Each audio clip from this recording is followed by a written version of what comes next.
If you're a Red Sox fan watching this video right now, you're probably thinking one of two things about the team.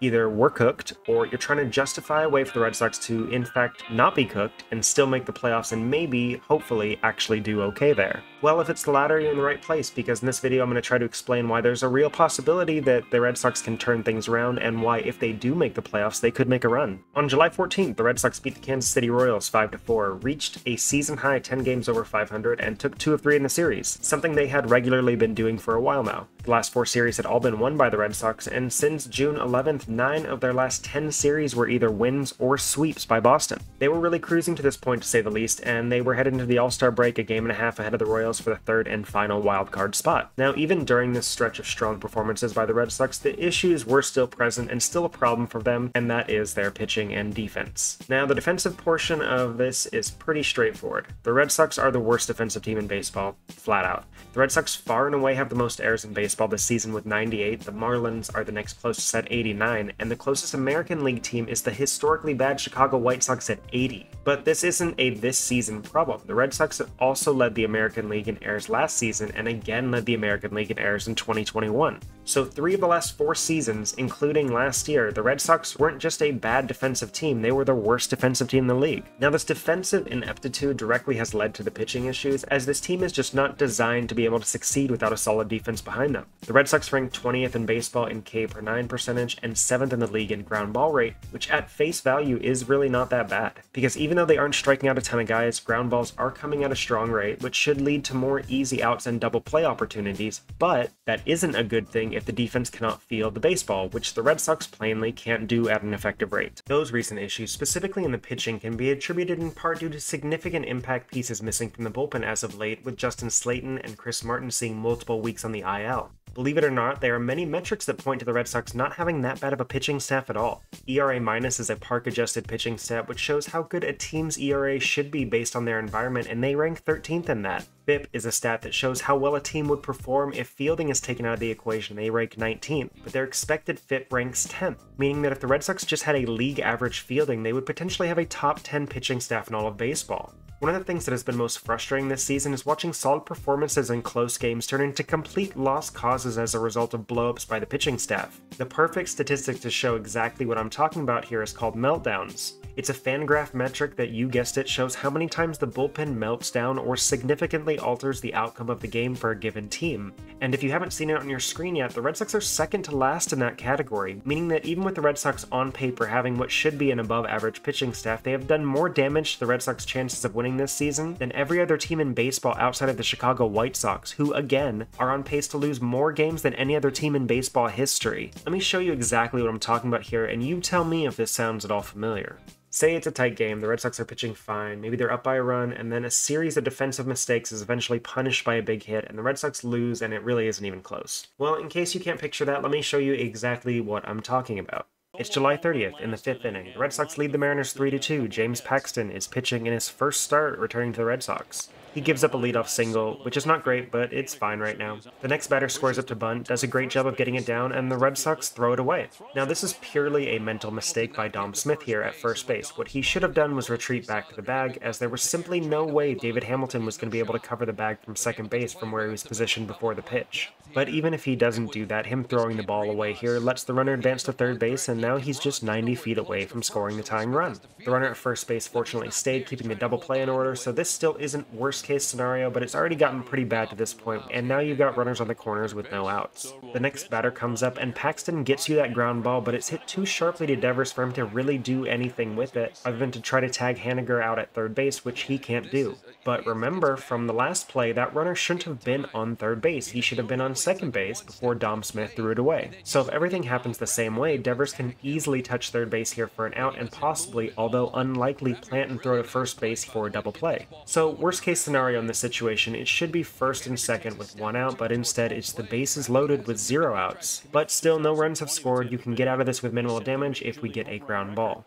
It's the next batter, and Paxton does exactly what he needs to do. He gets a perfect ground ball to shortstop. This is a double play 95% of the time, even with a fast runner like Randy Rosarena is, but... Ball to short, Rafaela with a bobble, throw to first, close, got him there as the run comes in.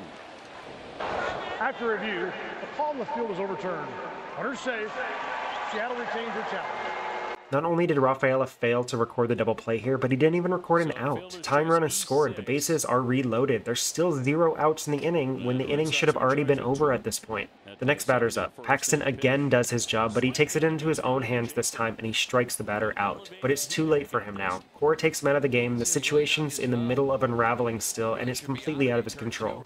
Zach Kelly takes over pitching, and the first batter he faces, he does his job as well. He gets a ground ball that once again is misplayed by Dom Smith, on what should have been the second double play of the inning with the extremely slow Justin Turner batting. This is the second and possibly third mistake by Dom Smith alone of this inning. He's at least able to recover and get the out at first base, but the go-ahead run is scored. The Red Sox have now lost the lead, and it's 4-3 Mariners with runners on second and third and 2 outs. Zach Kelly walks the next batter, the bases are now reloaded, but you're still 1 out away from somehow minimizing the damage on what has been a horrible inning. But Dylan Moore doesn't care about that. Swinging a high fly ball deep to left field. O'Neill is back and turning. That is high off the monster. 3 runs scored.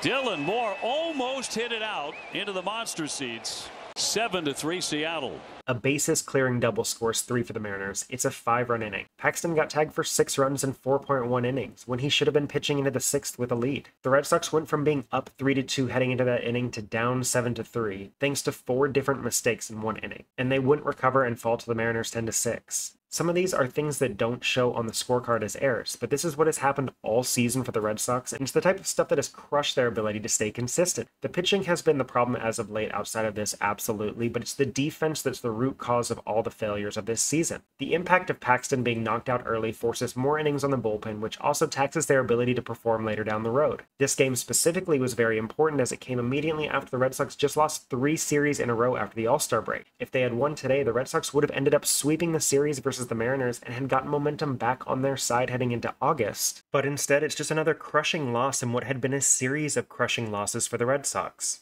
So what is the fix? Is there a fix for any of this? Why should we even believe the Red Sox have a realistic shot after all you've just heard from what I said? Well, I haven't really mentioned anything positive yet in this video, but Boston truly has one of the most explosive offenses in baseball this season. With career years from both Jarren Duran and Rafael Devers, you have 2 players that can be game changers at any moment. 8 out of the 9 hitters in the everyday lineup have an OPS plus of at least 109, meaning they're at least 9% better than the league average hitter. The only player who doesn't is Cedar Rafaela, who still has 13 home runs and is batting a respectable .256. And as much criticism as Alex Cora gets on a regular basis, he has excelled at finding opportunities to pinch hit and rotates offensive pieces off the bench in key situations very well. On the pitching side, the return of Slayton and Martin arguably gives you 4 relievers that you can be pretty confident about out of the back end of the bullpen when you include Zach Kelly and closer Kenley Jansen. Brennan Bernardino and Greg Weissart, while inconsistent, are solid middle relievers as long as they aren't forced into higher leverage situations. And Cam Boozer has been a great addition to that same type of group and should return from the injury list soon. Lucas Sims and Luis Garcia, who are required at the deadline, are on the IL now, but both should be back by the end of the season.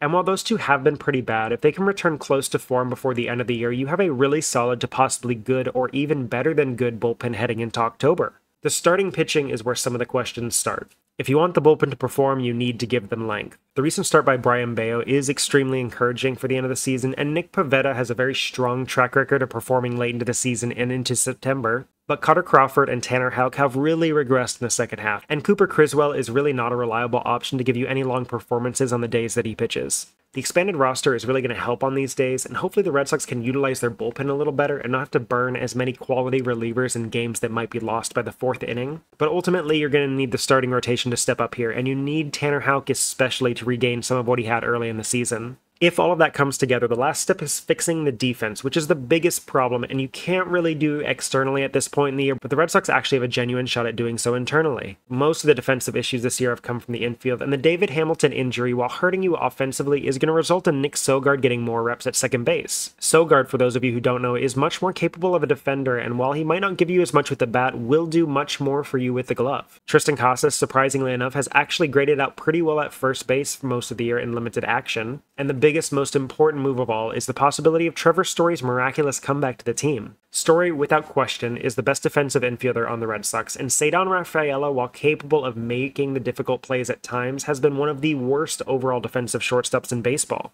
If Story comes back, that pushes Rafaela back to center field, where he is an elite defender there. That slides Duran over to left field, where he also has played elite defense, and you still have Abreu in right field, who has played well above average in his own right. That would make this outfield defense on par with levels not seen since the 2018 Boston Red Sox outfield with Jackie Bradley Jr., Mookie Betts, and Andrew Benintendi. On the infield, Rafaela to center changes you from the worst shortstop in baseball to a great shortstop with Story. Sogard at second and Casas at first isn't going to hurt you that much, and this would leave Rafael Devers as the only true liability in the infield. For a Red Sox team that is the worst defensive team in baseball this year, they could actually become an above-average defense the last few weeks this season if Story truly does return and can play regularly. Now, this is a lot of ifs, and these are big ifs, but if the starters can come back and give you some length, and if Trevor Story truly does return in the middle of September, and if that prevents these meltdown innings that we've been seeing, and the Red Sox do make the postseason under those conditions, all you need is 2 starting pitchers to get hot in October. Because if you get that with a team that has an elite offense and now a good defense and a good bullpen, the Red Sox could be one of the sneakiest and scariest teams in the postseason. Because just like Arizona and Texas showed you last year, all you have to do is get there, and then anything can happen. Thank you guys all for tuning into this video. I hope you guys really enjoyed it. It's been a huge week for me. I had a video that got 100,000 views. I hit 1,000 subscribers for the first time, which is a huge milestone in the YouTube community because now I am officially monetized. I'm going to do a lot more type stuff like this in the future for you guys heading into the off season, and I'm really excited for what this channel is going to bring. Thank you guys all for tuning in, and I hope you enjoyed this one. We'll see you next time. Bye. I can't do nothing with you.